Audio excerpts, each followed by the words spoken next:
It means realizing that each of us, not just myself, really has an infinite value and importance. Reflect for a moment just how radically the world, our own society, as well as our own life, would be changed if each of us could truly appreciate our uniqueness and the wonder and dignity of our own being.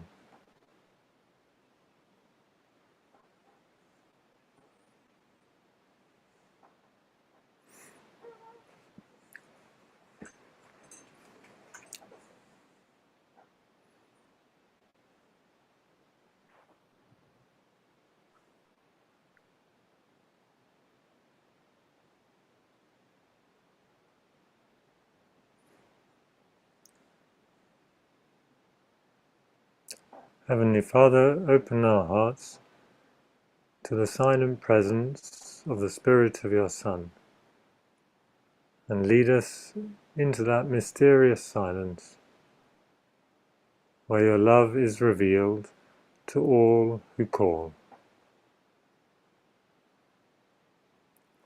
Maranatha, come, Lord Jesus.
So it's my pleasure to welcome as our speaker today Fiona Kernohan, who I just met, who's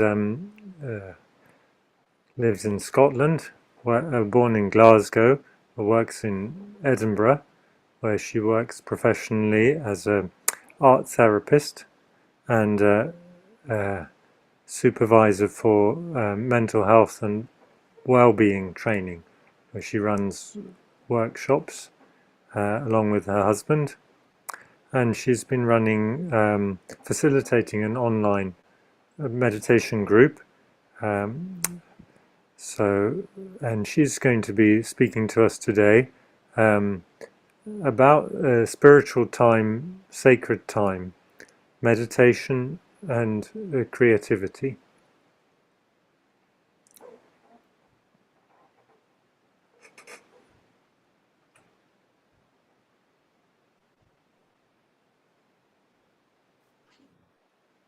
It's good to be here.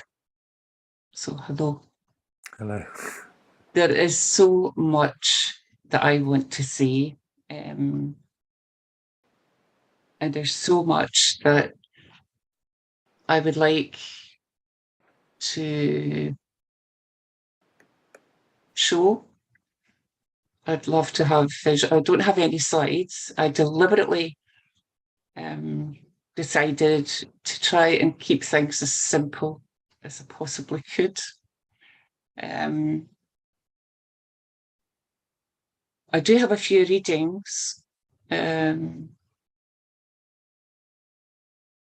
Yeah, I think I might start with that. I think that the reason that I volunteered, I wasn't asked, I volunteered to do this. And I think that the reason that I volunteered is I'm so, so thankful that I discovered this community. I discovered it early 2020. I had been kind of tuning into, there were kind of things became available at that time online that were very useful, and podcasts and webinars, and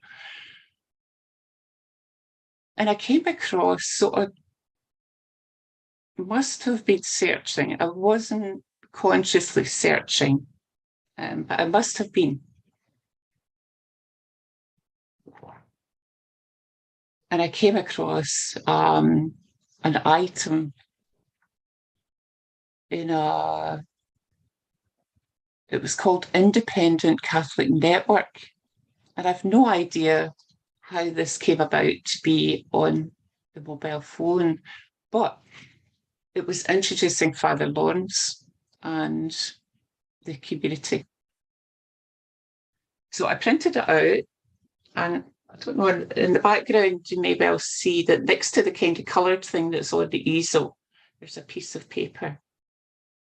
And Father Lawrence's face is there with the wee. I had printed it out, and I thought, I think there's something about this that I want to follow up. So I was very, very preoccupied at the time. Well, what I did was I printed it off and I put it up in the easel. It's not been there ever since. I came across it just the other day, actually, because very often I've wondered how exactly did I become attached to this community, and it seemed quite a mystery, but I managed to find this piece of paper, and that kind of explained it. I tuned into Bonvo, and every Sunday I would listen, and I would say, this makes so much sense. This is so making sense to me.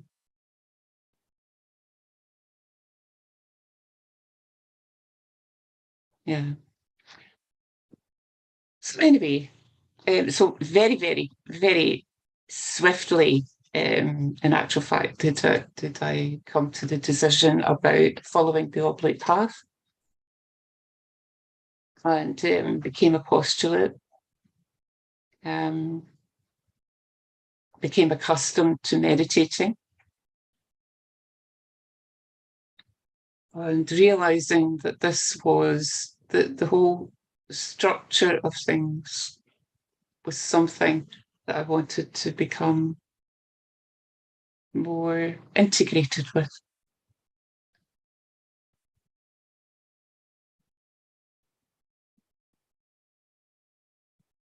Integration is very, very important. One of the things that I feel quite, probably very passionate about actually, but I might not be able to express that today, but the idea that when our education system actually is not healthy for people's creativity. Children are naturally creative. And really pretty much in my experience in the school that I attended, that it was very much drummed out of you that everyone had to be the same, that you weren't unique, that you had to conform, and pretty much treated like a widget. And the best that you could achieve was best behaviour, don't bring attention to yourself. And I managed to do that. I managed to be very quiet. What I couldn't manage to do was be the same. I felt very different. Very different. And despite, as I grew towards adolescence, despite a wish to be the same, be like other people, I could not feel that. So the result of that is, by nature, highly creative, but unable to actually make that real or actualize that in my life. Instead, I became very withdrawn and really, really, really exceptionally, painfully shy. And that's never really gone away. That's still very much a part of my personality. But now I challenge it. And I, through the education that I've had, and that I seek out, and I continue to seek out educational ways of learning, I actually am becoming more, I can't say comfortable with the idea of being vulnerable, but I will put myself into situations where I can be vulnerable. And this being one such.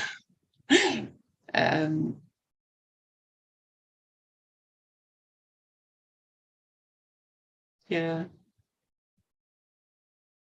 It's interesting that I became a therapist, and I suppose that's really come from, as lots of therapists, it comes from having needed therapy as a child and was able to seek it out as an adult.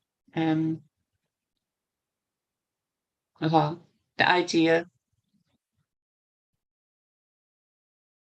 of working to help people heal was very appealing. The very first experience that I had of empathy was watching the television, and it would be black and white, and it was a little story, like an animation, I think it must have been, and it was about a child who had made a snowman, and the snowman, she made friends with this snowman. It was very, very important kind of bond with the snowman. And what she decided to do was to take the snowman into the house and put him by the fire in order to warm him up. So the snowman melted, obviously, and I was absolutely brokenhearted. I must have been about 3 years old, and I was brokenhearted about this puddle that was left of the friend. So that was my first kind of experience of empathy. Yeah. So that kind of, I suppose that was where that's the seeds of where the career that I ultimately chose was as a therapist. The other influential thing had been I had read the biography of Helen Keller and had been extremely moved by this. Again, very young, maybe about 10 or something like that. And again, very moved at this idea of connection, communication, and healing. And that this can happen under the most adverse circumstances. So is it really these things were very kind of, there was something very foundational about these. So that's why I picked the I believe that we are all unique. That's where the reading comes from. They're all unique. We're universally unique. And I feel for us to be healthy in all ways, including the spiritual, creativity has to happen. It is natural. I don't believe that there are creatives and non-creatives. I think that there are people who are able to create and other people who are blocked for some or other reason. I'm just going to share, just out of keeping out an eye. The time goes so fast that I just want to read a wee story that I wrote. So I don't have much time for creative practice, and I think that that's why it's kind of foremost in my mind how important it is, and the lack of time. I encourage others very much with the creativity, but occasionally I'll do a wee bit writing, or I'll do a lot of doodles and things like that. For some reason, I thought this might be a good thing to read. I'm not sure why. And it's certainly not, it's not a finished piece or anything, it's more a wee sketch.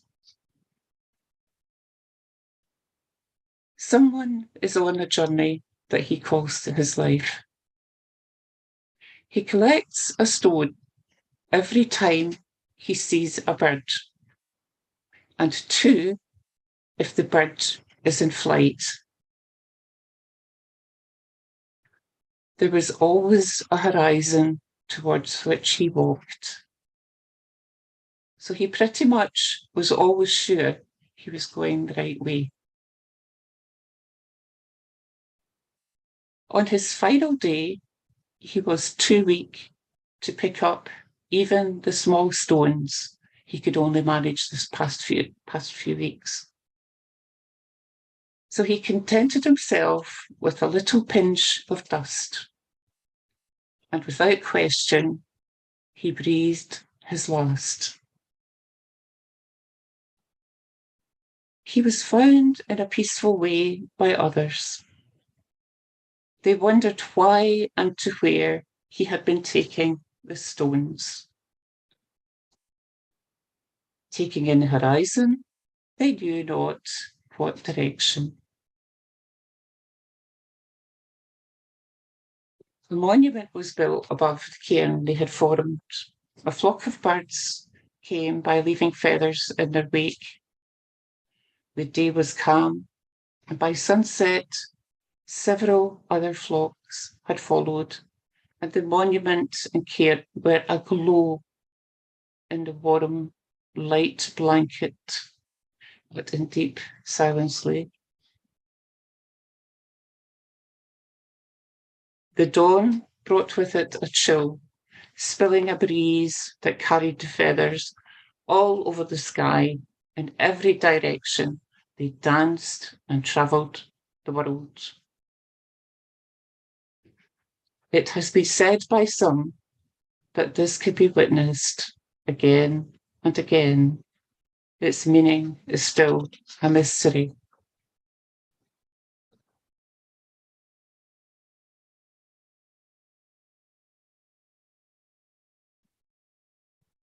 So it's a mystery to me. Where does that come from? Why does that come through a pencil onto paper? Where does it come from? Because it's not thought through. It's not thought. There's no, oh, I think I'll write a wee story about it appears. And I know that that's unique. It's got to be unique. And the interesting thing is that at art school, when I was at art school and I was studying sculpture, and I remembered them saying, don't worry about creating something unique because it's all been done before. And at that particular time, it was very much a capital, art was a capitalist venture. And it was about fame and money. And it really wasn't really, it wasn't my scene, really. I got through it to get the degree. And then it was about what use can I make of this degree. Where do I go next? Where do I go next? I wonder. Yeah. I have a beautiful, beautiful poem by someone called Janet Morley. This poem came from someone who who I met actually when I was receiving psychological treatment after a disastrous career in finance. And so I had this wonderful, very, very fortunate to have on the NHS with this absolutely first-class treatment. But I met this person, and she introduced me to this writing.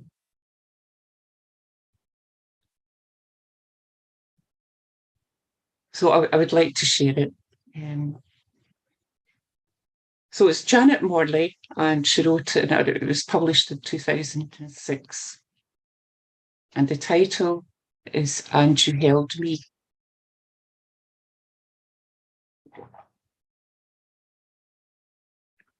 And you held me, and there were no words, and there was no time.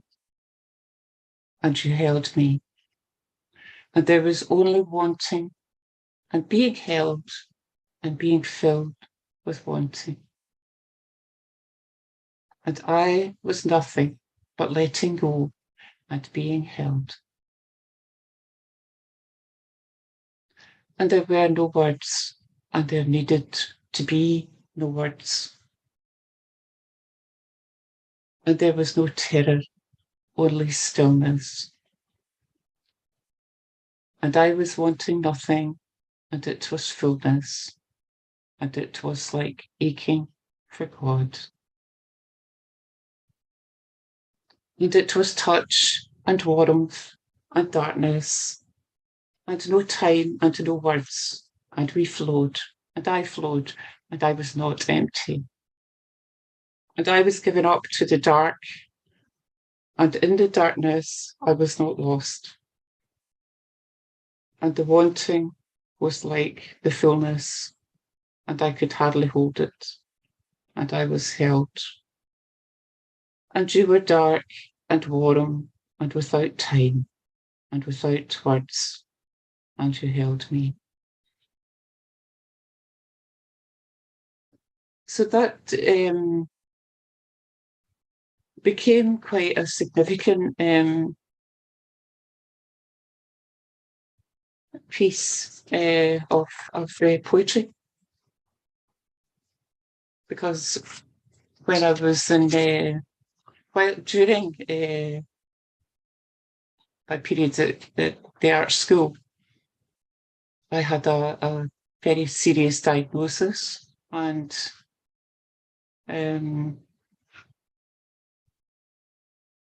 I could well. I was in my second year, and I may well not have survived. So I took cancer, and uh,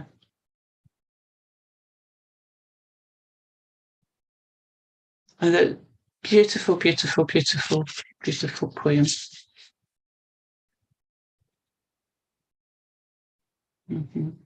A beautiful poem. So I need to try and, because of the time, I need to try and tie this together.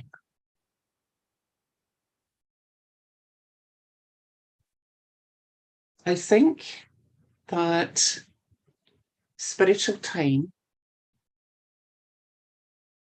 is intention.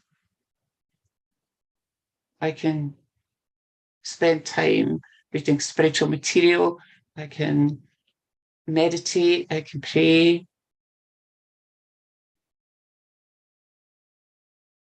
This is intentional. It's a practice.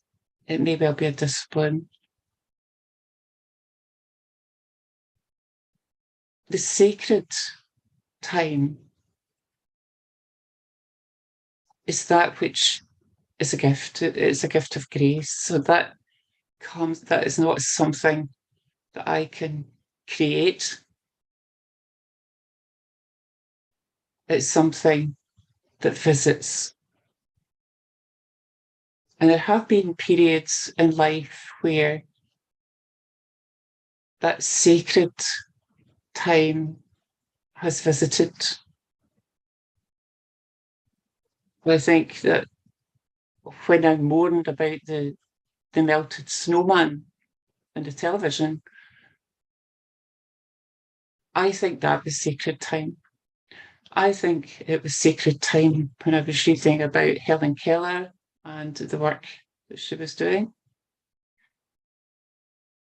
That was sacred time.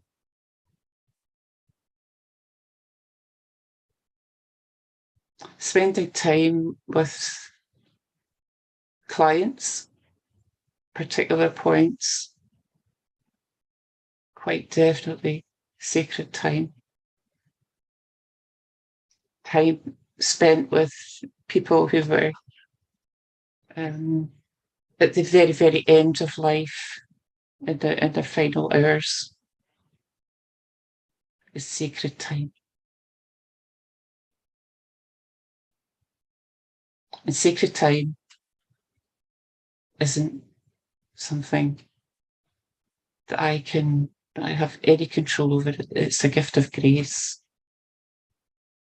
So we have a couple of minutes. I have just so much to say. I'm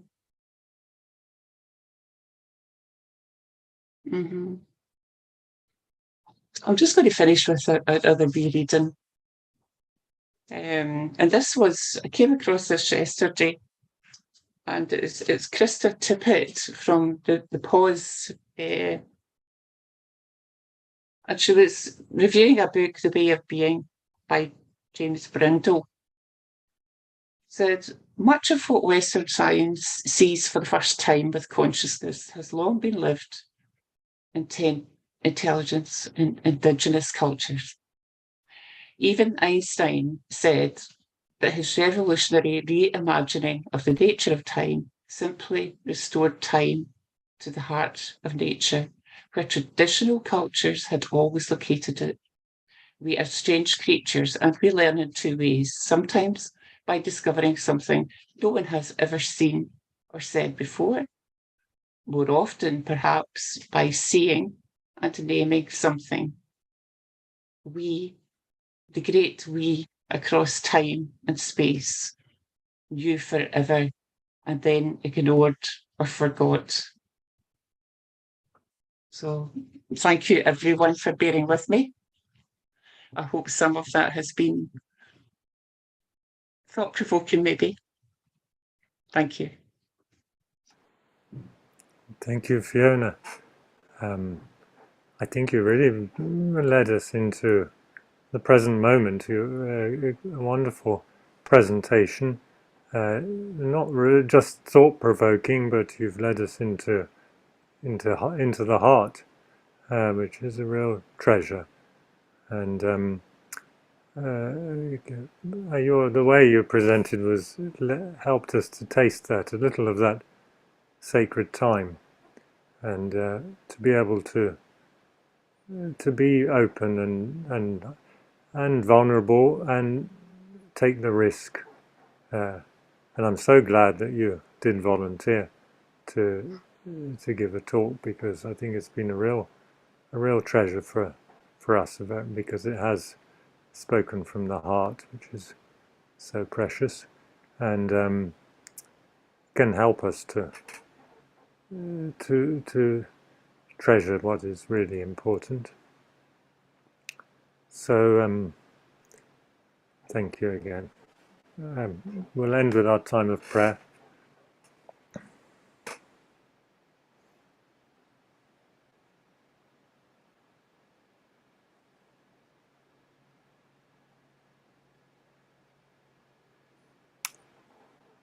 May the divine assistance remain always with us,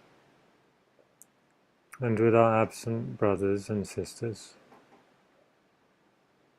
Amen. So I think, Fiona, you'll see all the chats thanking you, so they'll be sent on to you. I think it's been a very, very wonderful meeting today. So to Julia. Thank you, Stefan. And a big thank you to you, Fiona, for that beautiful, beautiful sharing and sharing your life and your heart with us.